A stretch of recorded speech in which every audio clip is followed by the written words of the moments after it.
Elizabeth Cook, so we are hanging out at Ryman Auditorium, a place that you have performed so many times, whether it being a guest on the Opry stage for Opry Country Classics or for the seasonal runs down here in the winter, the Americana Honors and Awards show, and most recently as guest with Buddy Miller and Friends as a part of the first show of Americana at the Ryman. How special is the Ryman Auditorium for you? Wow, there's a lot of layers to that at this point because, like you said, it has been so many times. I think the first time I played the Ryman, the Opry wasn't seasonally coming to the Ryman at that point. It was at the Opry House year-round, I think. I opened for Merle Haggard here in 2002. I was a baby Music Row act, had a major label record deal, was like the neo-traditionalist saint in the chute.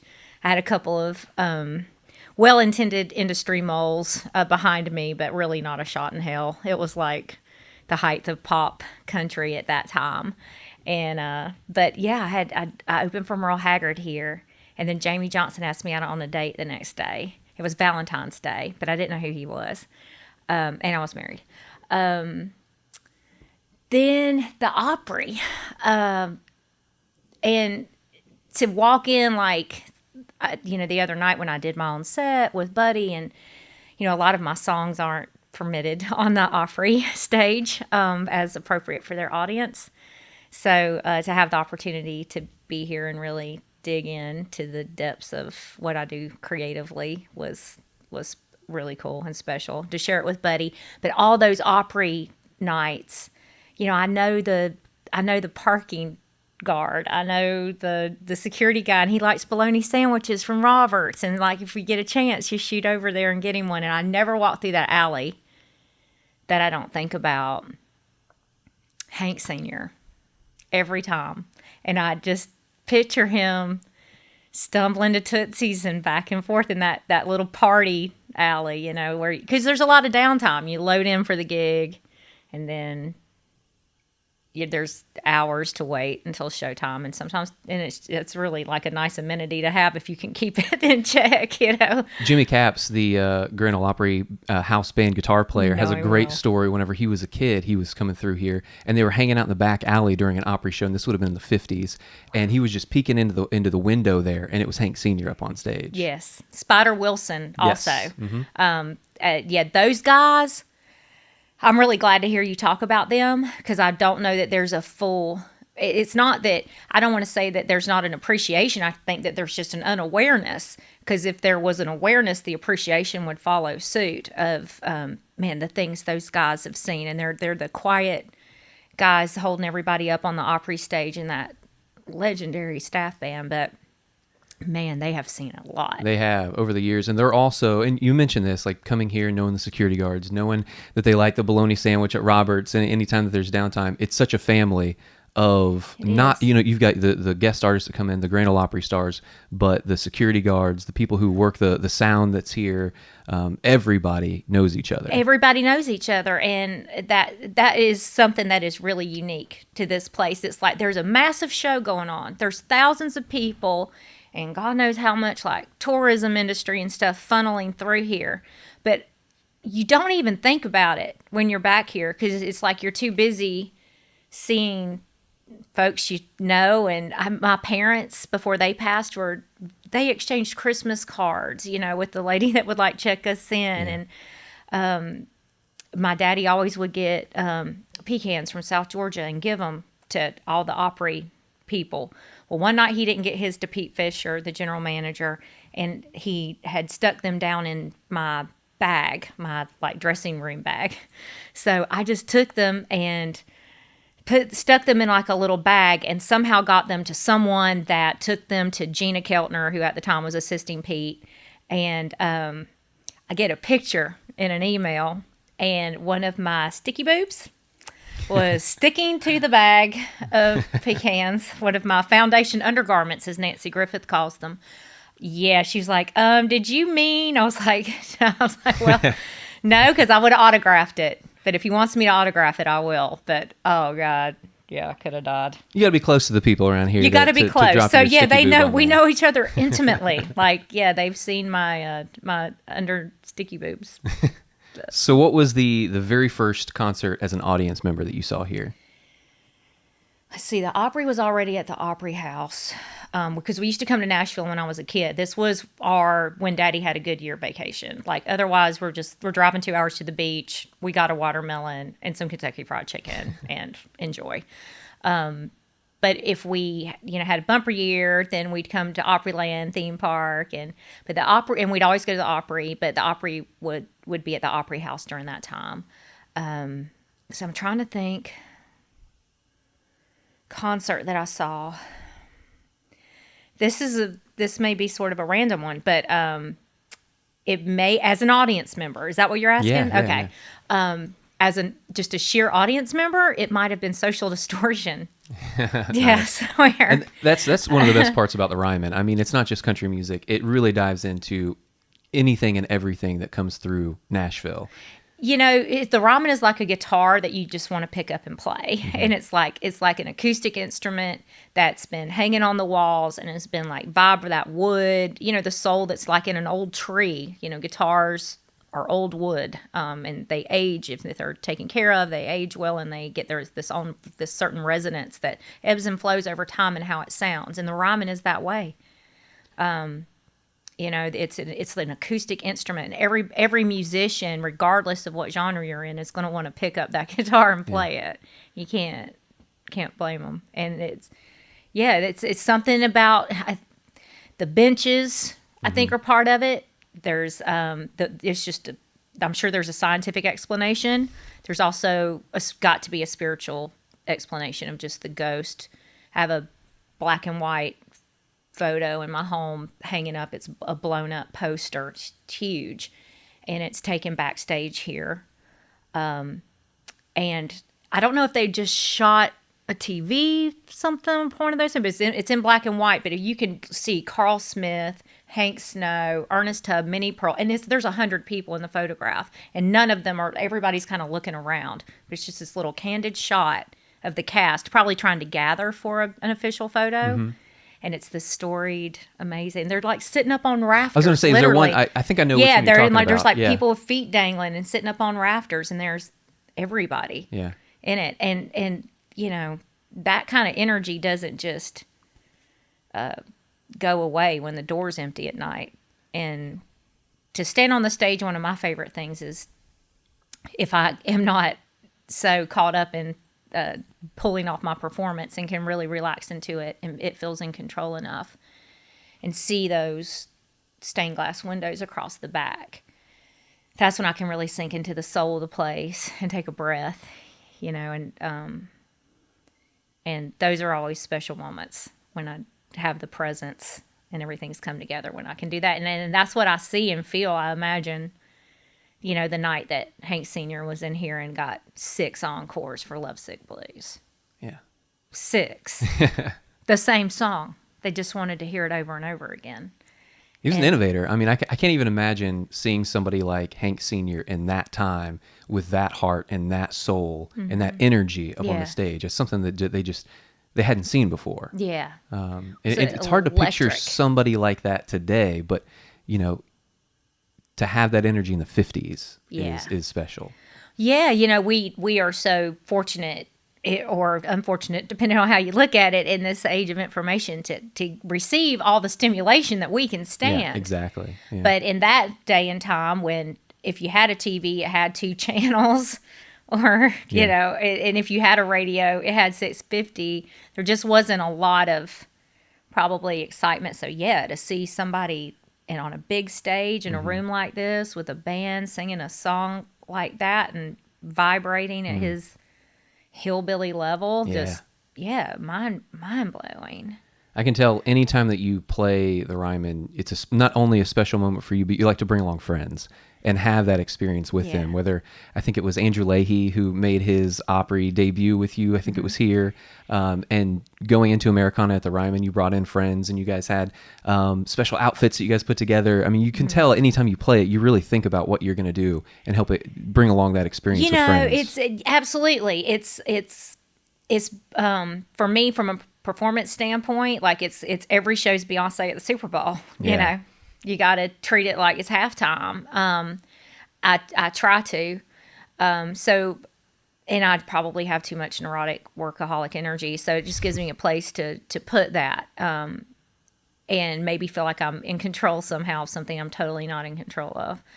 But yeah, I brought in a girlfriend that's just like a stylist in Oklahoma City that wanted to send me a dress. And I was like, why don't you just come? And I was like, I think I want 4 background singers, and I think they should all wear cream and gold. Here's a bunch of cream and gold clothes. Dress them up.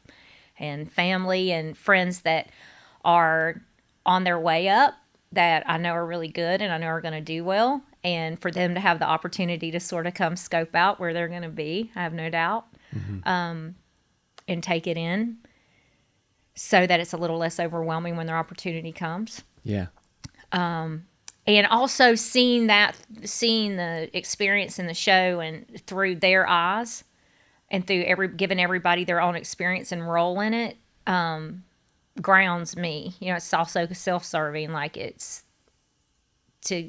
I think I wrote on the Instagram post about it the other day, like thanking everybody that helps pull that off, a show like that off, and like to not forget like my sister and my first publisher, that they all came to remind me of the heart part, you know, and the pride and the soul part, because you get caught up in the mechanics of pulling it off. Right.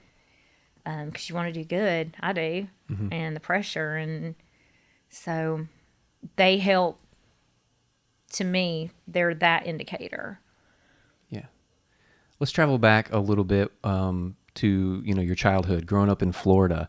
I know that you've put out there, I think it's even in your bio, that, you know, you're a moonshiner's daughter. You know, your mom was a hillbilly singer. They played music together. Were they the inspiration for you to get into music originally?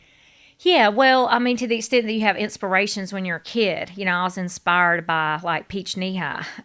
You know, I wasn't making those kinds of choices. But my mother was a very, very good, very serious, on the path to doing well, hillbilly singer out of Charleston, West Virginia, with her partner. They played a lot of old farm hours on live radio in the mornings. They got an invite to WWVA to play with Sunshine Sue and her all-girl band.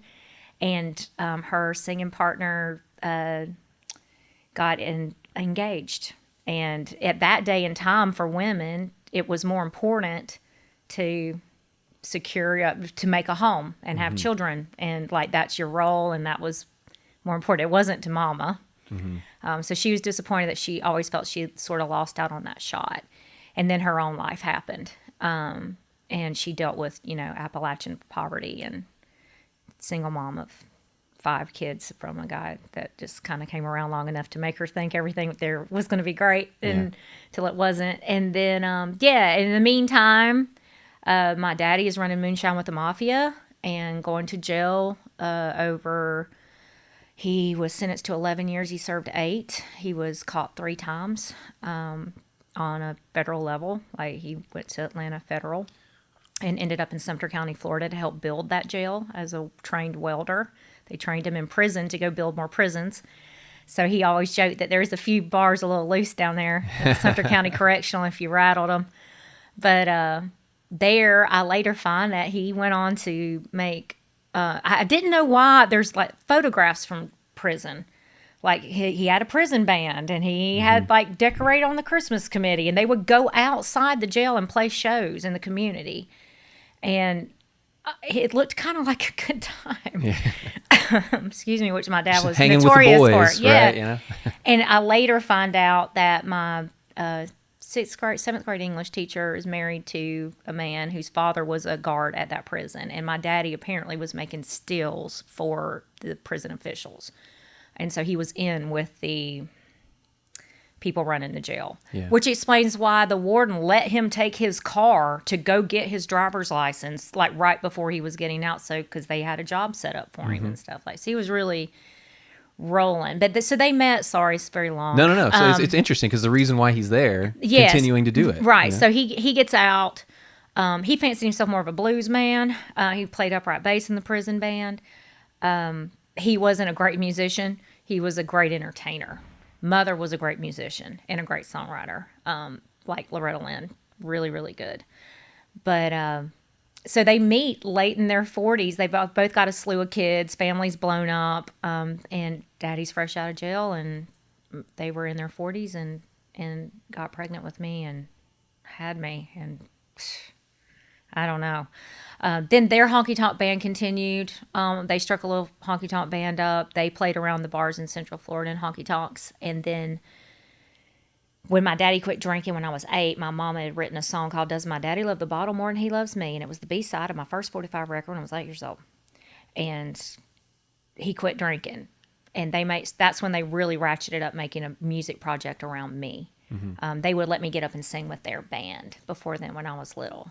And these were all in the beer halls, so often in the beer halls. Or I had a picture of me in front of the Ryman when I was little with my mama, but on one of our fancy Nashville vacations, but I couldn't find it. But then I found like where I was in the Sumter County Fair. So this is like to anybody that hopes to play the Ryman one day, like to see like that it's the long game. And how fast things can happen. But like this is like my first year at the Sumter County Fair performing.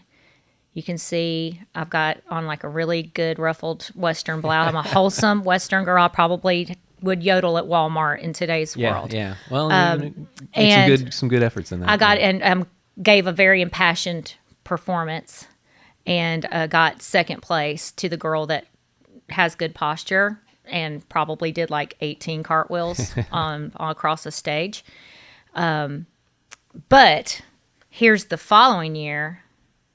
Boom. 1 year later. The cowgirl hat. You got 1 year later, game on. Game on. It says here on the back, in my mother's handwriting, winner, trophy, and $50 cash. So. Worth it. Don't give up, kids. It happens overnight, clearly. So all that happened. That was that was all in Florida. Yes. What year did you move to Nashville? 96. Okay. 96. So yeah, after my parents made a project out of me and my dad went through his recovery as an alcoholic, the family, it was some rough years, and I really didn't want it, to be honest, like much of a part of music anymore. I didn't associate it with good things.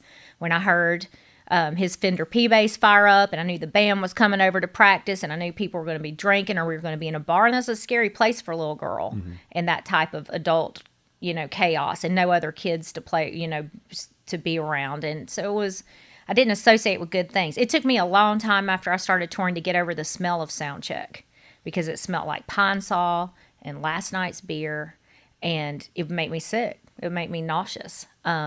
So I had a lot of sort of, I guess, PTSD with what I associated around music. Yeah. And I was doing really well in school. My parents didn't encourage that one way or the other. They were always proud and happy with me, but I was kind of killing it. And I decided I was going to go to college and get a degree, and I wanted a structured, proper, middle-class lifestyle, and they did not understand that choice. They thought that my mama said to me, she's like, if I was 18 and looked like you look and didn't have any kids, I would be on a bus to Nashville so fast. And I just, I was like, no, I want to have like a 2-car garage and a house that's not on wheels, and go to a hair salon, and I don't know. I wanted those things were exotic to me.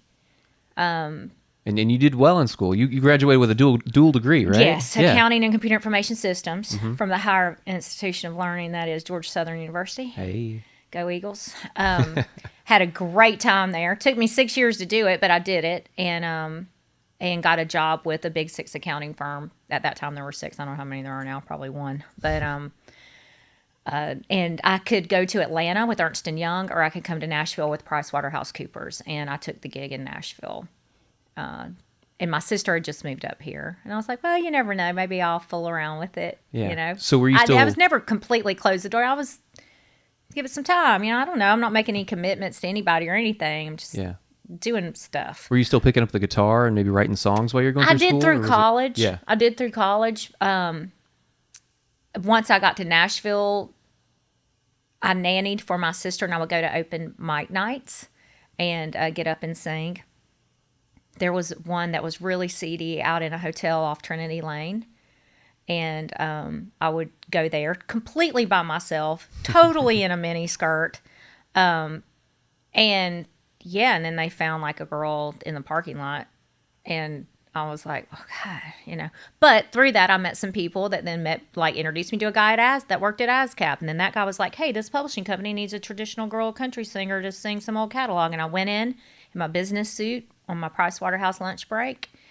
And I just picked up a guitar, and I really wasn't paying that much attention to the opportunity. And I played a song that I had written in college. And he offered me a publishing deal on the spot. And I was like, this accounting job sucks. Really wasn't enjoying myself. Really wasn't fitting in culturally to the corporate world. And I didn't have any responsibilities to, children or, and I was like, yeah, I took a huge pay cut, quit my job at Pricewaterhouse. How long did you have the corporate job out of college? 18 months. Okay. Just over a year and a half. Yeah. Year and a half. All right. Yeah. Started out at a really nice salary, and they click you up on a regular, and as long as you play by the rules. Mm-hmm. But I wasn't deliberately trying to rebel. I just wasn't who you were. I guess. I mean, I worked, my clothes weren't right, or it was just like a cultural thing. I could do the work, and the clients all liked me. But yeah, they would send me in to talk to, Betty, the A&R clerk, when we needed like a whole bunch of files from her that were going to interrupt her day. Because I could, talk to people, was good with people, which not a lot of accountants are good with people. So I would get put on that part. But then the structure of the work that they wanted me to do in the way that they wanted me to do it was very,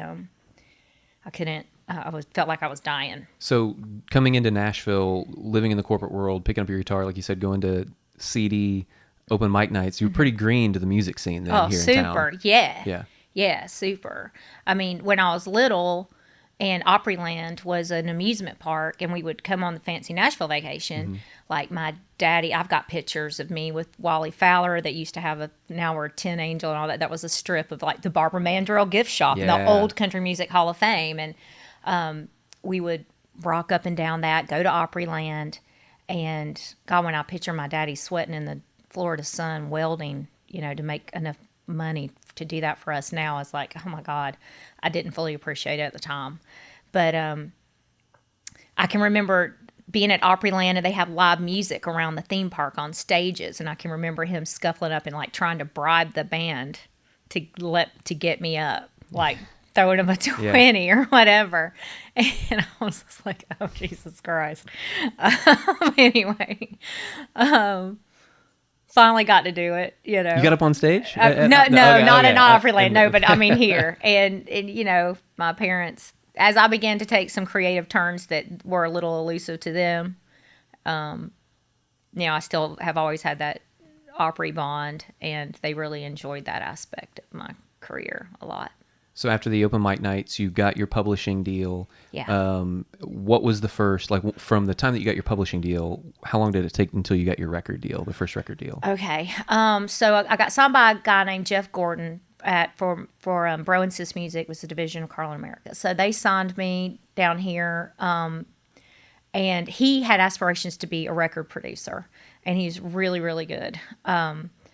So he started treating my song demo sessions like we were making masters. And at that time, Kenny Vaughn wasn't on the road with Marty Stewart. He was like a session player around. So we had Dan Dugmore, Kenny Vaughn, Kenny Malone, like legendary players, like this part of that wonderful Nashville thing. So I had the experience of going in all the legendary studios with all the legendary players and recording my little songs that I was writing. So we made a little indie record called the Blue Record in 1999. Pete Fisher, I crashed a lunch between my publisher and Pete Fisher and gave him that CD, and he invited me to be on the Opry from that. And I think the Opry helped then, everybody wants to think that everybody else likes you. It's like, it's like, oh, what do you think of the record? I don't know. I haven't played it for anybody yet. Mm-hmm.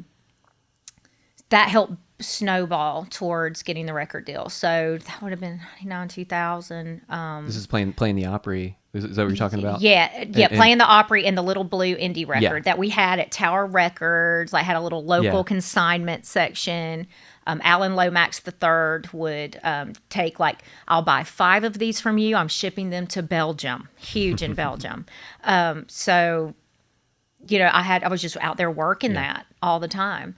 And steady writing and steady focused on it. Yeah, and then I got the deal in 2000 with Atlantic Records. Barry Coburn signed me to Atlantic Records. Atlantic folded under the Time Warner AOL merger into Warner Brothers Nashville, as did many labels. They absorbed 47 acts onto their roster and trimmed to 16 in the mayhem of it. And they kept me, which was really a move I still to this day, I would have liked to know what was said in that meeting behind that decision, because there wasn't a lot that put behind it after that. There was a riff in the company, a riff with my management in the company. It was all a disaster. Yeah. Took years to work my way out of that, and then get with 30 Tigers and start making indie records 6 years later. Is that when you getting with 30 Tigers, first found your soul and the songwriting that you could do, the sound? Because even when you did the early records, those were songs that you wrote, right? Yes. Okay. Yeah, it's always been that way. More co-writes, and co-writes with big writers that were at publishing companies like Stephanie Smith that wrote Faith Hill hits, and so co-writes with folks like that. More so early on, not the Blue record, but the records after that, This Side of the Moon. After Hey Y'all. And then, once there had been so much changing of the guard, so much bad water under the bridge that I just wanted out. And so I scheduled a meeting with the president of Warner Brothers at the time, which was Jim Ed Norman. I can remember sitting on Music Row and checking my makeup in the, what am I doing? And I walked up and sat down with him. He was a sweet man, and asked to be released from my contract, which I had just gone to one of the auditions for a reality show or something the night before, and I watched a room full of hundreds of people. The prize for winning this was a major label record deal, and I remember scanning that room and thinking, they're trying to get what I'm trying to get rid of. What am I doing? But I just didn't feel right. None of it felt right. And then I went to work waiting tables and selling shoes to rich ladies in Belmead, and I wrote Balls to Be a Woman, and Nancy Griffith heard it and took me on the road with her. Yeah. And I was going to ask, in that moment right after you walked away from your record deal, did you ever have any idea or thoughts about going back into the corporate world and working back into accounting? No. Okay. No. Yeah. No. You knew who you were at that point. You're I'm in music. I knew how I wasn't. Yeah. So no. I didn't know what it was going to look like. I think that I think I had designs on, and I don't know why, because the Americana Music Association hadn't really coming together, but there had been what everybody called the Great Credibility Scare of 1996, when Steve Earle and Kelly Willis, Nancy Griffith, there were people on MCA. There was still room for singer-songwriters on major label rosters. And it seems like that has changed, but that might be changing back now. But I was like, I don't know. I don't fit into it, but there might be a place for me to do. I kept getting just enough seeds of hope. And the Opry never would give up on me. The Opry never would give up. It's well, we would rather you not sing Balls here, please. Even though I did get to do it for Jeannie Seeley's 50th anniversary. But I don't know. There was always just enough hope to keep going. Yeah. In music from that point on. You kind of briefly tell the story behind, all the record deal happenings, how it all unraveled. It's so on convoluted stage, and involved. But it's typically going into balls. It takes balls to be a woman. Yeah, and you did it at the Americana, the Americana show. I did, and I had my set time, and I specifically wanted the set to sort of show where I'd been and show where I was going. But end with the game changer and what really was a transition, which was Balls to Be a Woman. So, having written that song and the timing of David Macias, 30 Tigers coming along, and Nancy Griffith taking me out on the road with her, all those three things went whoop at the same time. And set me on track to just focus on being a singer-songwriter in more of an indie way, where we're not going to spend $150,000 on a video, so you don't have to sell 1 million records, but maybe you'll sell 20,000 records, you know, and then that led me to make Welder, and I don't want to jump ahead, but no, you're good. I get mired down in the details of everything. It's so much information. So fast forwarding to today, looking at the music scene, the folks that are here, the Americana Music Association in the world, you and Todd Snyder were here in like you said, the late 90s, early 2000s, doing your thing. And then now you have folks like Rory Carroll, who's in town. You have Aaron Lee Tasjan and Andrew Leahy. To see this community of people that's here, it seems like everybody's lifting each other up. Yeah. Everybody's surrounding each other, helping each other out at shows, doing whatever you can, helping watch dogs, helping. Yeah. It really has become a community. Was it like that when you first got to town, or did you have those connections, or is it just completely different now? I think it's different now. I think we're having a good moment. I think there may have been moments like this before. But who the hell wants to look at it is probably boring as hell. But if you look at the economics of the country music industry and like what happened in the Garth and Shania and the amount of money flowing into this town, there was a money grab that happened. It became super, industrialized, what they were making selling a CD, the profit margin on those. And, I don't know, it got fast paced. It got arena sized. It got, I don't know, disjointed and fragmented somehow, like greed and corruption will do. But, it seems like that's now imploded. Thank you, Internet. And it's more of a level playing field now. Finding music discovery. And knowing that artist to artist and manager to manager, and, we are friends and we are family. And a lot of people that are here have left their homes to be here, so they don't have their mom and dad down the road, and they don't have the best friends they went to school with. Those people are far away, so we latch onto each other kind of like orphans and try and support each other through it. Thanksgivings are fun in Nashville. For those who aren't here, and a lot of people are transplants to Nashville that live here. It's Friendsgiving. Everybody gets together and really enjoys it together. Yeah.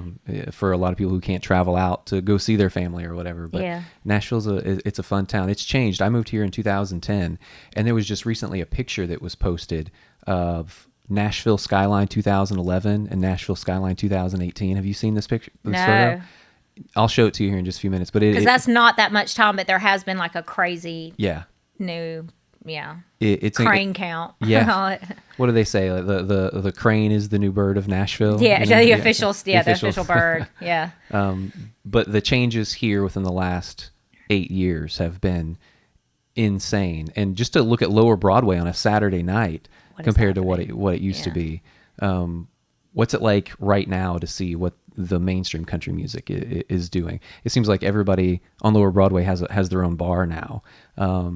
It's kind of come back into a little bit of the 90s, kind of the commerce of it.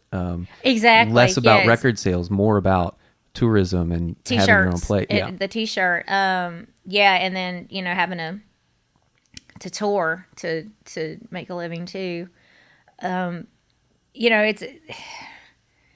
It's got to be like any industry. It's just based on circumstances and the universe, and it ebbs and flows. And I mean, there was a time here that predated me and post the glory days of the Ryman when this place sat in disrepair.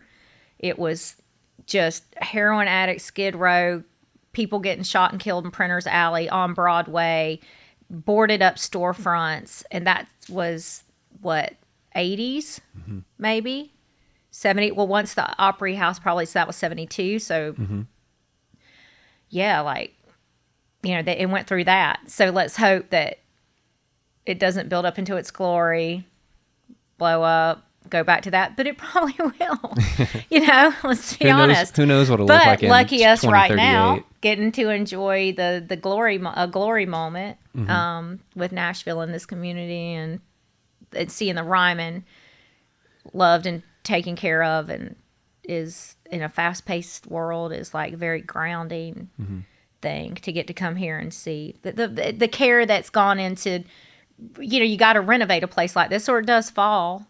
But the care that's gone into the photography, the things that are hanging on the wall, it's been very well done. Very proud of all the people and it's been more than one changing of the guard, I think, but we've been fortunate to be able to keep the Opry Institution and Ryman, it's special. It's in a good place. The way they have it set up right now, for folks out there who are listening, you can come to the Ryman, and do a daytime tour and see artifacts from performances that have been up on the stage, from back when the Ryman was... Not my sticky boot. Not the sticky boot. Good. Just want to make sure. Well, if you guys want it, I can get it over. Yeah, that sounds good. I'll rent it. But the front of the original balcony is hanging out there. And then if you walk backstage, you do the backstage tours, like you were saying, you can see all the photographs that are back here. It really makes it special to put it on display and make it beautiful again. And that happened with Emmylou Harris coming in the 90s and performing here to make the renovation. It seems like the artists are the ones that were the champions. I forgot she did that. Yeah. Oh, good. Yeah. That in of itself is incredibly special. But in the landscape of today's music, it's extra special for you to be a taste maker and a flavor maker with your very own show on Sirius XM, Apron Strings. And what's it like for you to be able to play music that you enjoy and can highlight artists that you want to highlight, and talk about music that's not necessarily in the mainstream top 40 realm? Oh, the best part of it is knowing and knowing all along, even when it wasn't available on a national scale, that there are people out there that are fans of this music that don't know it, and so through it's outlaw country. So through the gate that is Waylon Jennings and Willie Nelson and the legacy of these are people paving their own way, which is really what that's about. Then showing okay, then this is Sturgill Simpson. This is Jason Isbell. This is, Margot Price. These are people, and then they're like, oh my God, and it's really, that's been another component. Mm-hmm. It's so, it feels like things just ricocheting off each other. It seems like a lot of the artists that you just mentioned there have spent their time in Nashville. And for Sturgill, I know that he was hanging out the first go around in Nashville and didn't break into the music scene. He was going to the station in the evenings, but it was hard for him to make connections. And he just sat in his house and listened to records until he left, and then eventually came back and had a different outlook on the music scene.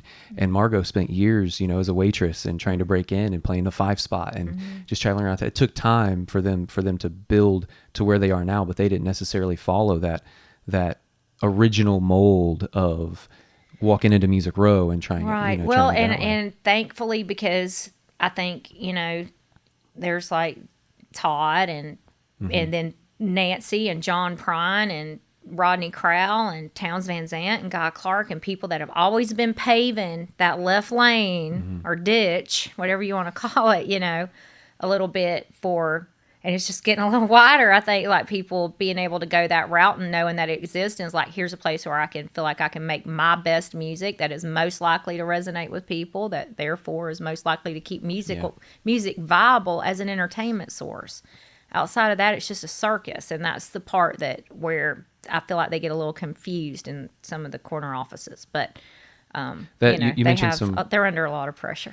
You mentioned some great names right there. I'd love to have been a fly on the wall in East Nashville and Chapel with Townes Van Zandt and Guy Clark and Suzanne. Oh my goodness. That whole world would have just been just another, I can't even explain it, but... And then Cowboy Jack down on Belmont and those parties that they're having. The way that Marshall was either Marshall Chapman or Rodney Crowell, but Rodney Crowell has a song on his latest record called Nashville 1972.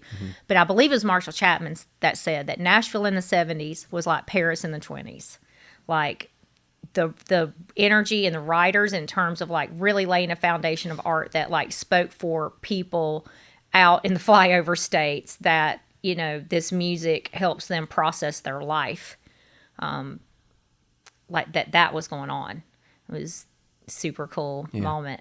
It might be happening now too. Yeah. And I think I just saw you in a music video with John Prine hanging out. Were you guys at Arnold's? Yes. Yeah, Yes. yeah. That's special too. He brought in quite a few people for that music He video did. to make cameos. He did. I was super honored to be included. I was like, okay, you want me to like bring a pie? Like, what am I? I wasn't sure my role. But yeah, by the end, we shot some in his studio, and man, we'd all eaten a huge lunch at Arnold's. Like that was real, and.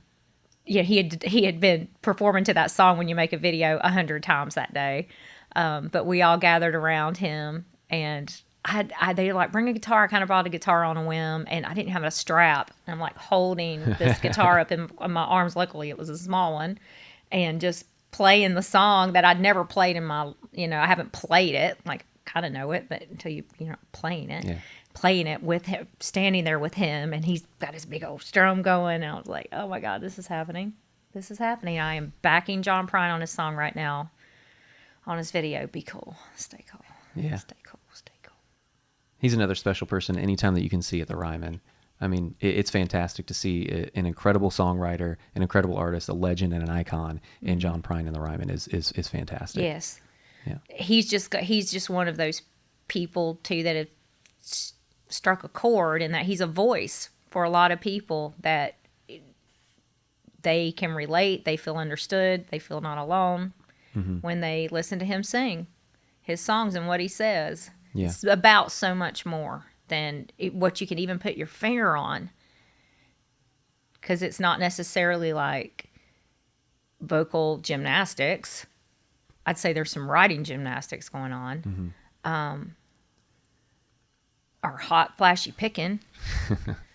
Everybody's got their connection point to music, but the things he says and the stories he lays out, I think makes a lot of people feel at ease and related to. Yeah. And yeah, to hear that in a room like this, next level. Yeah. He's one of those people that people are, they're wanting him to run for president. Similar to Willie, people are ready for Willie to run for president. When are you officially running for sheriff? I am always running for sheriff. I just haven't picked a county yet, and so what I'm hoping that once Prine's in office and Willie's in office, all the foundation is then laid. Well, that I would like for America to be just kind of one large county. Yeah.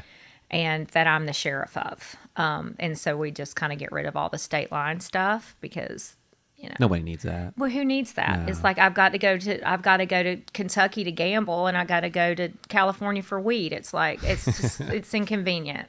It's inconvenient, and we don't have time. Yeah. So yeah, I think it'd be great if we could just like get rid of state lines and have one large county. So I'm going kind of like Sheriff of America. Yeah. If that makes sense. I like it.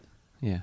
We were in studio not long ago with Bill Cody talking about the East Nashville lifestyle, and now that you're in Madison, would you consider it Mexit? Mexit. Is that what we called it? Mexit has been part of the exit of East Nashville to Madison. That was a moment too. Like there was a time in East Nashville where if you had a record deal for 30 minutes on Garth and Shania money, which a lot of people got, publishing deals, they're looking for places to bury the money. You could buy a house in East Nashville, and it might be next door to a crack house, but it's going to be maybe a 1920s, 1930s, amazing architecture, wood that you can't get anymore, beautiful home. And if you tour, chances are when you don't, you can sheetrock or swing a hammer. And so it just kind of became a thing. And Todd was one of the first, and Gillian Welch and Dave Rawlings were over there. There was Slow Bar and the Radio Cafe, and then the old Family Wash that was on my old corner. But yeah, that was a thing. And now that's really changing face quite a bit. And I don't know how we became the capital for bachelorette parties of Airbnb. East Nashville is now Airbnbs for. It sucks when like bachelorette party is when you are supposed to be on your worst behavior. That's when it's allowed. So we invite people as a group to come here and feed like the worst you're ever going to act right here, right now, together, and give us all your money while you do it. So it's kind of a pain for, I think, people that have to live amongst it. But whenever I saw a topless, like a roofless Hummer going to pick up a bachelorette party on Woodland and 14, You're like, what? This what town is used to be going on? cool. Yeah. yeah. Yeah, this town used to be cool. You used to could see Todd Snyder like walking his dog on a unicycle. Yeah. But yeah, not so much now. But we have the saving graces now in Madison of like Dee's Country Cocktail Lounge. Yes. Yeah, we have there, and they're so mad, no mad, e mad, we mad. So that's all like becoming its own thing. Yeah. And when I left East Nashville, I don't know, it was those time at my time. You had chapters, certain places serve a chapter at a time. So yeah, I'm a Madison girl now. That neighborhood that I live in was the first generation of country stars, like Kitty Wells, like where they started like kind of making money, and could buy a nice house. And land and space. Yeah. Patsy Cline, Loretta Lynn. It took a little while for it to grow out there. I think part of it was Inglewood had it, and then now Madison has all the Hank Snow's space. Ranch, all that, like Maybelle Carter, they were all in Madison. My house is next door to one of Harlan Howard's old houses, where Harlan and Jan lived. And when I take the back roads to Kroger, I pass by Patsy Cline's house. Yeah. So yeah, that's really cool to get back in touch with that. Yeah. And one day they'll be in East Nashville, and they're like, these are where the early generation Americana stars live. Like Todd Snyder's house was down here, and Elizabeth was over here, and they were like, freebasing at 14th and Shelby or whatever they think we do. But yeah, fun. Yeah. Fun times.